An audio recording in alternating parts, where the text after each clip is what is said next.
Hey everyone, welcome back to my YouTube channel, Act 1. The anomaly. Look up at the night sky, and there it is. Our moon, a celestial companion that has captivated humanity since time immemorial. It waxes and wanes, pulls our tides, and lights our darkest nights. But beyond its familiar beauty lies one of the most profound mysteries in planetary science. Where did the moon come from? And what does its existence tell us about Earth's tumultuous youth? Our moon is no ordinary satellite. It is remarkably large compared to its host planet, Earth. For context, Mars has two tiny moons, Phobos and Deimos, both irregular lumps just a few tens of kilometers across.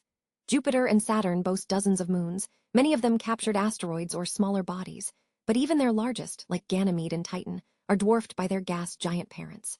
Our moon, however, is a quarter the diameter of Earth itself, making it an unusually massive partner in our cosmic dance. This immense size is a key clue, hinting at a dramatic origin story. For decades, scientists grappled with several theories for the moon's formation, but none could fully explain all the observed characteristics of the Earth-Moon system.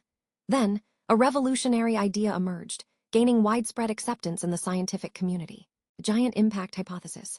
This hypothesis posits that roughly 4.5 billion years ago, when our solar system was still in its chaotic infancy, a colossal object slammed into the proto-Earth. This impact was so cataclysmic that it reshaped both bodies, flinging vast quantities of molten and vaporized rock into orbit around Earth. Over time, this ejected debris coalesced, gradually clumping together under its own gravity to form the moon we see today. The object responsible for this cosmic fender bender has been given a name: Theia. In Greek mythology, Theia was a Titan goddess, mother of Selene, the goddess of the moon. It is a fitting name for a hypothetical planet that birthed our lunar companion. Scientists believe Theia was a protoplanet, roughly the size of Mars, making it a significant celestial body in its own right. But here lies the heart of our mystery. If Theia collided with Earth, and its remnants formed the moon, what happened to Theia itself? Where is Earth's missing sister planet? Did it vanish completely, pulverized into dust and absorbed into the nascent Earth and moon? Or could traces of this ancient wanderer still exist, hidden in plain sight, waiting for us to uncover them? This is the cosmic detective story we embark on today, a quest to understand Theia, Earth's missing sister planet, and the profound impact it had on shaping our world and its constant companion. Act 2. The first clues before the giant impact hypothesis took center stage. The scientific community explored several other ideas to explain the moon's presence. These early theories, though ultimately disproven, highlight the ingenuity and persistent questioning at the heart of scientific discovery. One popular concept was the asterisk fission theory. This idea, first proposed in the late 19th century, suggested that the early Earth was spinning so rapidly that a bulge formed, eventually tearing away from the planet to create the moon. The Pacific Ocean basin was often cited as the likely scar left behind by this dramatic separation. However, detailed calculations showed that Earth would have needed to spin at an impossibly fast rate for this to occur, and even then, the physics did not quite add up to explain the moon's current orbit and composition. Another theory was the asterisk capture theory. This proposed that the moon formed elsewhere in the solar system, perhaps as a rogue asteroid or planetesimal, and was later gravitationally captured by Earth as it passed too close. While seemingly plausible, the mechanics of such a capture are incredibly difficult.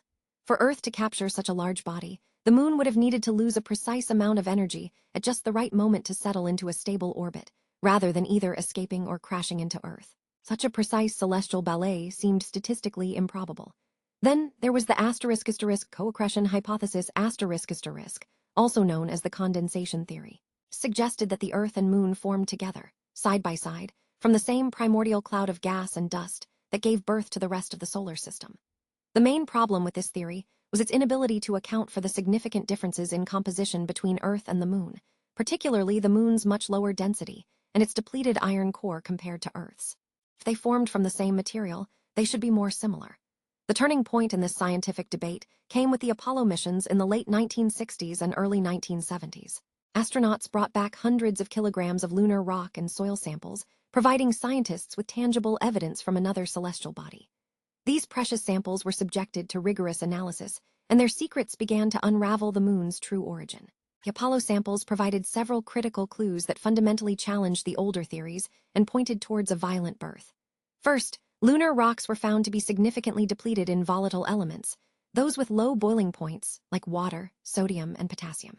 This suggested that the moon had experienced intense heating, which would have boiled away these lighter elements, a process inconsistent with gentle accretion or capture. Second, and perhaps most crucially, the lunar rocks showed a striking similarity to Earth's mantle in their stable isotope ratios, particularly oxygen isotopes. Isotopes are atoms of the same element with different numbers of neutrons. The ratios of these isotopes act like a unique fingerprint for different planetary bodies in the solar system. While other solar system bodies, like Mars, have distinct oxygen isotope signatures, the Earth and Moon appeared almost identical. This strongly implied a common origin, a deep connection between the two bodies. Third, the Moon's overall density is lower than Earth's, indicating a much smaller iron core. Earth's core accounts for about 30% of its mass, while the